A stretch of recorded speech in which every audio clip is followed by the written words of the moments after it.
Warahmatullahi wabarakatuh. Selamat malam, salam sejahtera untuk kita semua. Saya terima kasih kami dengar teman-teman wartawan karena sayang sekali dengan Partai Golkar dari siang sudah di sini sampai jam segini.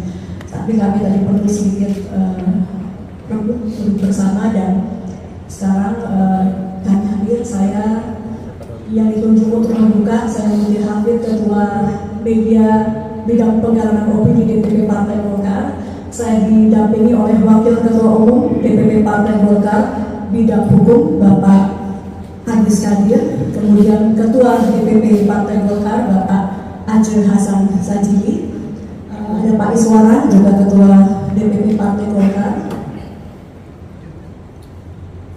Pak Duli mau bergabung? Oh, masih menerima telepon. Baik, saya akan buka dulu, nanti penjelasan lanjutan akan disampaikan oleh Pak Wakatum dan mungkin Pak Aceh akan menambahkan juga.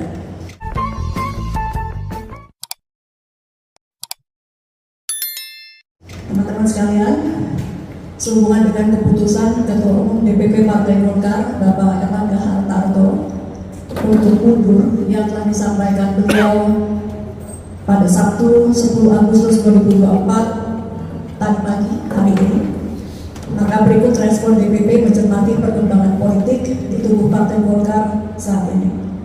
Yang pertama, DPP menghargai keputusan Ketum Erlangga Hartarto untuk mundur dari kursi Ketua Umum Partai Golkar sebagai hak pribadi beliau.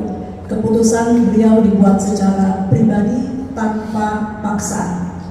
DPP mengucapkan terima kasih dan apresiasi kepada Ketua Umum Golkar Bapak Erlangga Hartarto. Kenaikan suara pileg Pilpres Partai Golkar 2024 yang memenangkan Partai Golkar sebagai partai dengan urutan kedua terbesar suara, serta kemenangan pasangan Presiden terpilih Prabowo dan juga Wakil Presiden terpilih Mas Gibran. Ini merupakan kerja seluruh stakeholder Partai Golkar dari pusat hingga daerah di bawah kepemimpinan Pak AHA sebagai Ketua Umum Partai Golkar. Saat ini secara de facto Pak Erlangga masih Ketua Umum, meskipun secara de jure memang sudah ada surat untuk pengunduran diri beliau. Terkait hal tersebut nanti akan dijelaskan oleh Wakil Ketua Umum Bidang Hukum bagaimana status dari Partai Golkar, kepemimpinan di Partai Golkar setelah menerima surat dari Ketua Umum Bapak Erlangga Hartarto.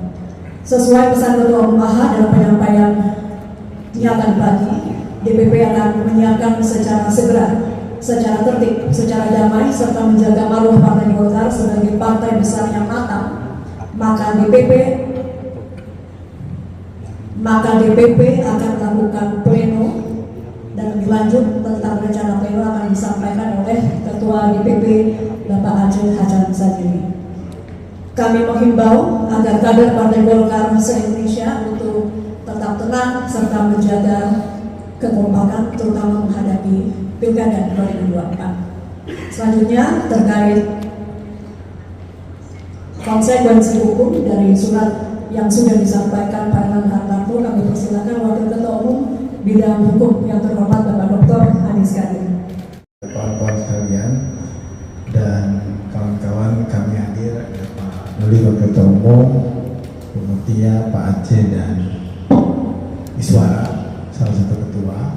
Kami mohon maaf menunggu dari siang karena memang kepentingan partai juga yang harus kami selesaikan. Nah, seperti disampaikan tadi oleh Bu Mutia, jadi memang benar faktanya Pak Erlangga telah memberikan surat pengunduran diri kepada DPP Partai Golkar, tetapi dalam prosesnya pengunduran diri ini harus dilaporkan kepada DPP karena kan yang ditujukan kepada DPP Partai Golkar. Jadi secara yuridis kita masih menunggu keputusan DPP Partai Golkar melalui rapat pleno untuk terkait dengan surat pengunduran Pak Erlangga tersebut. Nah, nanti tentang kapan rencana rapat pleno dan lain-lain, mungkin Pak Aceh akan menjelaskan, tetapi memang akan dilakukan secepatnya, mungkin dalam 1-2 hari ini, agar supaya roda organisasi kita juga bisa berjalan dengan baik, karena ini kan memang situasi pilkada dan lain sebagainya. Jadi di dalam rapat pleno tersebutlah nanti diputuskan, dan kemudian juga menentukan siapa pelaksana tugas yang ditunjuk untuk mengantarkan kegiatan-kegiatan Partai Golkar berikutnya. Kalau secara konstitusi mestinya PLT bisa mengawal sampai dengan proses Munas, ya. Nah, kita akan melihat nanti bagaimana dinamika di dalam Partai Golkar di dalam rapat pleno tersebut. Nah, di dalam peraturan organisasi nomor 8 tentang pergantian antar waktu, kalau ditanya siapa yang akan menggantikan, semua wakil-wakil ketua umum mempunyai peluang untuk menggantikan posisi Pak Erlangga sebagai PLT.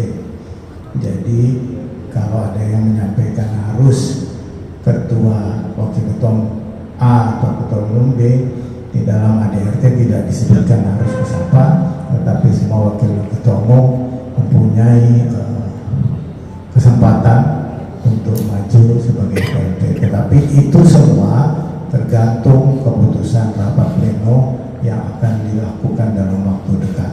Nah, kapan itu nanti akan disampaikan oleh Pak Haji Hasan.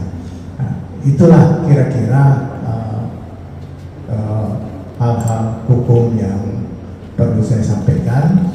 Jadi tidak ada, kalau ditanya apakah ada kekosongan atau tidak ada, karena wakil ketua umum semua sesuai dengan bidangnya masing-masing tetap bekerja. Bidang hukum saya bekerja sesuai bidangnya, Pak Doli pemenang pemilu bekerja di bidangnya, semua berjalan sebagaimana mestinya, sambil menunggu 1-2 hari ini pleno memutuskan menyikapi surat pengunduran dari Pak Erlangga. Jadi dari saya begitu, mungkin saya langsung kepada Pak Haji Hasan. Silakan baca. Yang kami hormati, tentu tadi sudah sangat jelas apa yang disampaikan baik oleh Ibu Mutia maupun oleh Pak Adis Kadir tentang kondisi existing dari kepemimpinan Partai Golkar.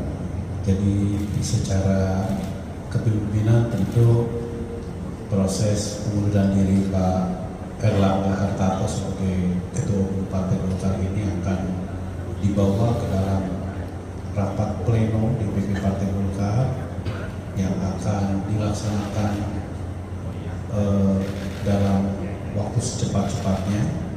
Tentu kami mentargetkan dalam 2 hari ke depan, tanggal 13 Agustus 2024, kita harus segera mengambil langkah-langkah dari DPP Partai Golkar. Dan tadi disebutkan oleh Pak Adis bahwa di forum pleno tersebut nanti akan ditentukan siapa PLT Ketua Umum yang akan menjalankan tugas-tugas Ketua Umum hingga menghantarkannya kepada Munas tahun 2024.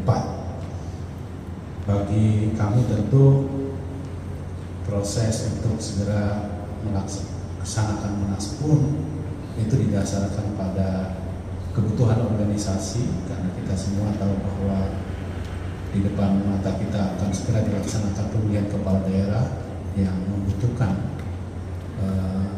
kepemimpinan yang definitif. Karena itu bagi kami tentu Partai Golkar merupakan partai yang sudah sangat berpengalaman di dalam menghadapi berbagai kondisi, dan tentu ada aturan-aturan organisasi sesuai dengan ADRT yang tetap akan kita lalui bersama-sama di dalam melakukan atau mengambil langkah-langkah organisasi tersebut.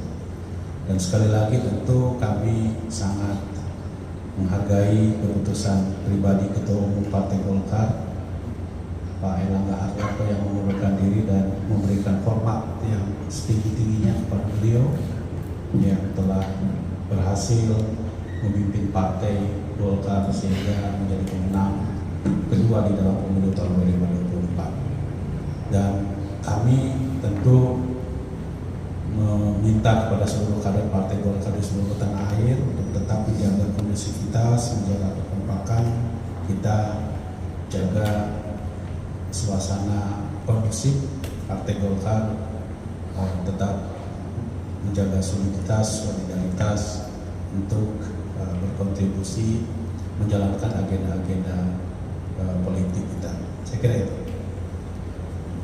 Berikutnya kami persilakan yang terhormat Wakil. Assalamualaikum warahmatullahi wabarakatuh.